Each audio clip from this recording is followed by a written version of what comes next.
The design of learning environments. This chapter discusses the design of learning environments and how learning goals has changed in a major way. Time brought upon a change in learning and what was taught and how it was being taught. Questions being raised about learning environments focus on what is taught, how it is taught, and also how it is assessed. School goals have changed over the years. Being able to listen well and write well were top priorities of the early 1800s. By the 1900s, the focus shifted to molding a perfect student.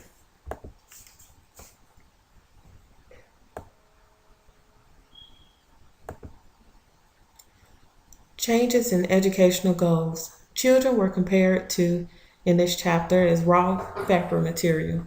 The teachers were the technicians who handled the material to produce an educated finished product, basically molding a perfect student that society demanded for that particular time.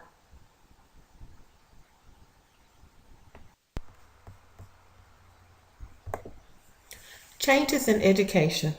Of course, reading, writing, and math are still being taught, but these subjects are being strengthened in the new design of learning. Having more than basic knowledge of these subjects is widely expected of today's children. There are four very important perspectives on learning environments. The degree to which learning environments are learner-centered, knowledge-centered, assessment-centered, and community-centered. Teachers who are learner-centered understand the importance of building on concepts. They also understand the importance of building on cultural knowledge, the need of correct and incorrect knowledge the student has learned, and they are able to become more involved upon being familiar with the interests of the child. For example, if a child is being taught letter sounds for the first time and somewhere in the learning process they learn that the letter B makes the D sound instead of the B sound, then learning will be hindered. The teacher will then be able to take that previous incorrect knowledge and correct it so that the learning process can continue accurately. Instruction that is knowledge-centered deals with current knowledge that the student brings to the table, has a goal of building connected knowledge, understands the need for helping students become knowledgeable, intersects with learner-centered environments to construct new knowledge based on current knowledge, and focuses on counter information and activities that help students develop an understanding of disciplines. Knowledge-centered environments also highlight the importance of thinking about designs of curricula to see if it assists the child in learning with understanding, since learning with understanding is a key factor. Changes in education. Of course, reading, writing, and math are still being taught, but these subjects are being strengthened in the new design of learning. There are two uses of assessments. There is formative assessment, which uses tests and assessments as sources of feedback to improve teaching and learning. For example, comments on essay drafts before the final submission. And there is also summative assessment, which measures what students have learned at the end of some learning activity. For example, the TCAP test students take at the end of a school year. Studies show that feedback is important. By having a goal of learning with understanding, assessments and feedback must focus on understanding instead of simply memorization. Opportunities for feedback should always be available. Effective teachers help students build self-assessment skills so that they will be able to assess their own work as well as the work of others. Environments that are community-centered refer to several aspects of the community and consists of people who learn from one another. The community of classroom and school consists of various norms and expectations.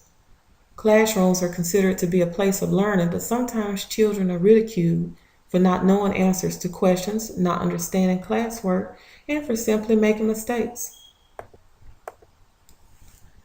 Talking in class is a form of class participation when it pertains to the classwork. The chapter noted that a speech pathologist from Canada took notice that children who had speech and language difficulties were the majority of the ones who did not talk in class. Looking and listening are basic forms of learning. The children who would not stop talking seemed to be the bright and well spoken ones. In the United States, schools have competitions among students to get the students to do better in school and get better grades, teacher approval, and even attention. This is sometimes a bad thing because depending on the environment, the child may become the teacher's pet, which usually isn't a bad thing, but when it pertains to other students being in an environment, it can sometimes lead to teasing or bullying of that child by other students. And any negativity usually becomes a distraction in the learning process. Teachers who are learner centered understand the importance of building on concepts. They also understand the importance of building on cultural knowledge, the need of correct and incorrect knowledge the student has learned, and they are able to become more involved.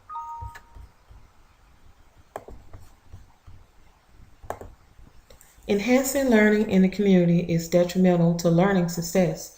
Children spend approximately 53% of their time at home or in community environments. Only 14% is spent at school, and the average child sleeps about 33% of the day. Learning can happen anywhere throughout a child's day.